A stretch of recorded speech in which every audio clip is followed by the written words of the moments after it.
আজ সকালে ছোট এবং মাঝারি শিল্পকে এমএসএমই তালিকাভুক্ত করার জন্য পশ্চিমবঙ্গ এমএসএমইর পক্ষ থেকে একটি অ্যাওয়ারনেস প্রোগ্রাম করা হয়। এই প্রোগ্রামটি হয় অঙ্কুরহাটি ইন্ডাস্ট্রিয়াল পার্কে।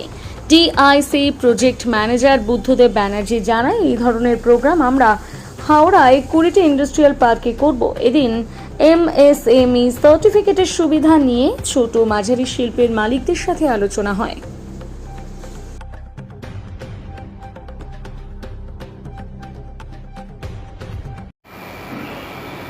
আমি শামসুদ্দিন মণ্ডল, উনসানি ইন্ডাস্ট্রিয়ালিস্ট ওয়েলফেয়ার অ্যাসোসিয়েশনের সভাপতি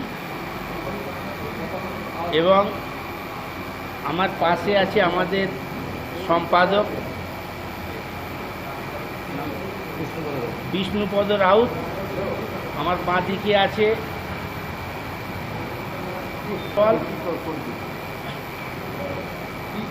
এবং রঘুনাথ মণ্ডল।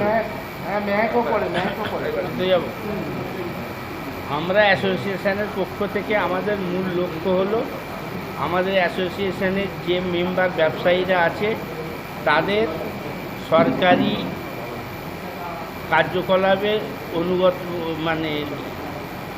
প্রেরণা দেওয়া এবং তারা আগামী দিনে যাতে ব্যবসা বাণিজ্য ভালোভাবে করতে পারে সেই জন্য এই আমাদের ইন্ডাস্ট্রিয়াল ডিআইসির মাধ্যমে আমরা এই প্রশিক্ষণ শিবির করছি। এই প্রশিক্ষণ শিবির থেকে আমাদের ব্যবসায়ীদের মূল লক্ষ্যটা ব্যাপারটা বোঝাবার জন্যেই আমরা এইখানে একটা কর্মশালার আয়োজন করছি। এই কর্মশালা আমাদের ব্যবসায়ীদের আরও উন্নততর করা এবং তাদের ব্যবসায়িক দিকগুলো আরও সতেজ করার জন্যেই আমাদের ডিআইসির অফিসারগণ আছেন, ওনারা আরও বিস্তারিতভাবে জানাবেন এবং আমাদের ব্যবসা করার সুযোগটা যাতে আরও মসৃণ হয় সেই ব্যাপারে আমাদের গাইডলাইন দেব। আমি একজন কমিটির মেম্বার। আমরা এখানে আজকে সবাইকে নিয়ে সমবেত হয়েছি। ডিআইসি একটা আমাদেরকে করেছিলেন যে আমাদের নিয়ে আমরা একবার বসবো, এখানকার ইন্ডাস্ট্রিগুলো কিভাবে চলছে, ছোট ছোট ক্ষুদ্র শিল্পগুলো কিভাবে চলছে, এই জন্য আমাদেরকে নিয়ে বসার আজকে কথা হয়েছে। তা ওনারা আসছেন, এখনও পর্যন্ত এসে পৌঁছায়নি, এসে যাবেন একটু। তো আমরা এখানে এই জন্যই একত্রিত হয়েছি যে এখানে রাস্তাঘাটের অবস্থা খুব খারাপ ছিল। তো সেই জন্য আমরা একটা অ্যাসোসিয়েশন করতে বাধ্য হয়েছি, কারণ পার্সোনালভাবে রাস্তা করা সম্ভব ছিল না আমাদের জন্য। কিন্তু আমরা ইন্ডাস্ট্রিয়াল করেছি, গভর্নমেন্টের কোনো রকমভাবে এখানে রাস্তা করার জন্য কোনো দিন দেখতে পাইনি যে রাস্তাটা কিছুভাবে করেছে। সেই জন্য আমরা এমএলএ এমপি সবার দ্বারস্থ হয়েছি। ইভেন এখনও পর্যন্ত যে প্রবলেম আমাদের এখানে চলছে সেটা আমি জানি না কবে আমাদের প্রবলেমটা সলভ হবে। আমাদের এখান দিয়ে বড় গাড়ি ঢোকা যাচ্ছে না। আমরা অনেক চেষ্টা করে ডিআইসি অফিস থেকে ডিএম এর কাছ থেকেও পারমিশন করে রাস্তাটা ওনারা করেছেন, কিন্তু আজও পর্যন্ত আমাদের এখানে বড় গাড়ি ঢুকতে দেওয়া হচ্ছে না। আমাদের ভিতরে কিছু ইন্ডাস্ট্রি আছে যেগুলো আয়রন শিল্প আছে, আয়রন শিল্প কোনোদিনই ছোটো ছোটো গাড়িতে ঢোকানো সম্ভব নয়। তাই আমরা ডিআইসি সাহেবরা এসেছেন, ওনাদেরকেও আমরা জানাবো যে এই প্রবলেমটা যাতে সলভ করে দেওয়া যায়, যাতে বড় গাড়ি এখানে ঢোকানো যায়। কেন আজকে গভর্নমেন্টের রুলসই হয়ে গেছে 12 চাকা গাড়িতে 10 টন মাল নিয়ে যেতে হবে। তা আপনারাও বুঝতে পারছেন আয়রন কীভাবে 12 চাকা গাড়িতে 10 টন মাল নিয়ে গিয়ে আমাদের তো পড়তেই আসছে না।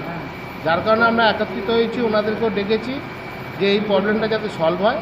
আর ওনাদের তরফ থেকে কিছু এমএসএমইর তরফ থেকে আমাদেরকে ওনারা অনেক অফার করবেন। গভর্নমেন্টের যে জিনিসগুলো আছে সেগুলো আমাদের যারা আছেন আমরা তাদেরকে বলেছি, এসেছেন অনেকে চলেও গেছেন, নামাজ পড়ার ব্যাপার আছে।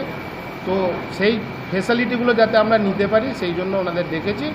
সেটা আমরা দেখা যাক, ওনাদের সাথে আলোচনা করে কতদূর কী আমরা করতে পারি, এই বলেই আমি আমার বক্তব্য শেষ করছি। আমার নাম হচ্ছে বুদ্ধদেব ব্যানার্জি, আমি DIC Howrah manager, project manager. হ্যাঁ, কীভাবে এমএসএমই কাজ সুবিধা দিতে পারবেন এই স্মল ইন্ডাস্ট্রিগুলোকে? আমাদের হচ্ছে রাজ্য সরকারের তরফটা থেকে এমএসএমই ইউনিটের জন্য বিভিন্ন উদ্যোগ গ্রহণ করা হয়েছে।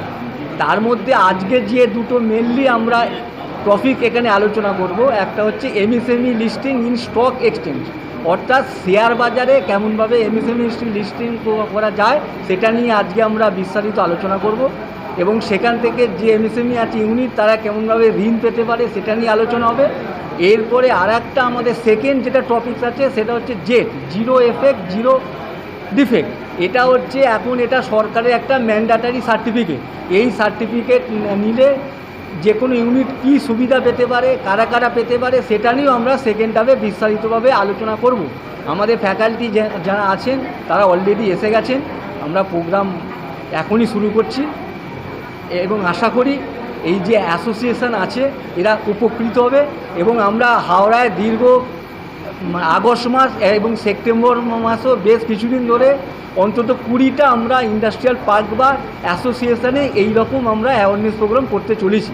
আজকে হাওড়া ডিস্ট্রিক্টের সেকেন্ড দিন, গত 15 তারিখে আমরা অঙ্কুরাটি জেমস অ্যান্ড জুয়েলারি পার্কে করেছিলাম, আজকে আমরা উনসানি ইন্ডাস্ট্রিয়াল পার্কে করছি। এরপরে আমাদের আরও ধারাবাহিকভাবে পুরো আগস্ট মাসে আমাদের হাওড়ায় প্রায় 20টা যে অ্যাসোসিয়েশন বা পার্ক আছে সেখানে আমাদের এই অ্যাওয়ারনেস প্রোগ্রাম চলবে। এখানে মেনলি ফোর্জিং ইউনিটটাই বেশি, এছাড়াও আরও সমস্ত আছে মানে ইউনিট মিশে ফোর্জিং আর এটা ফোর্জিংটাই মেনলি এখানে বেশি আর স্টকে মেনলি যেটা হচ্ছে স্টক এক্সচেঞ্জে আমাদের যে এমএসএমই ইউনিট আছে তাদের যে লিস্টিংটা কম, তারা জানে না যে কেমনভাবে স্টক এক্সচেঞ্জে তাদের নামের এলিজিবল করে সেখান থেকে তারা ঋণ পেতে পারে। কারণ ব্যাংকে বিভিন্ন ঋণ নিতে গেলে তার অনেক সমস্যা, ওই কারণে আমরা কি করছি স্টক এক্সচেঞ্জে যে এমএসএমই আছে ইউনিট তারা যদি লিস্টিং করে কেমনভাবে কত সহজভাবে হয় সেইটাই মেন আজকে অ্যাওয়ারনেস করার জন্য আজকে আমরা এখানে উপস্থিত হয়েছি।